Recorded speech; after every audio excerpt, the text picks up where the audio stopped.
How to fix privacy warning on your Wi-Fi in iPhone iOS 18. Hello everyone and welcome back to our channel.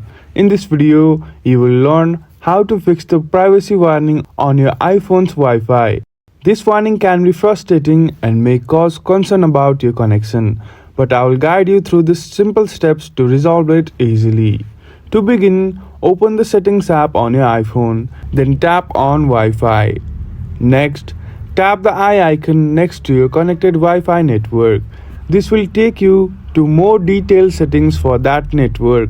Scroll down and tap on Private Wi-Fi Address option.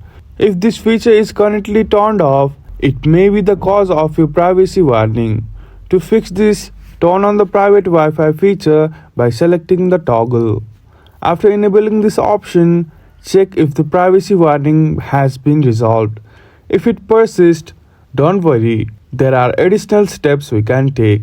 Open the Settings app again and go back to Wi-Fi, then tap the eye icon next to your current Wi-Fi network and then select Forget this network. Confirm your choice by tapping Forget. Once you have forgotten the network, reconnect by selecting it from the list of available networks and entering any required passwords.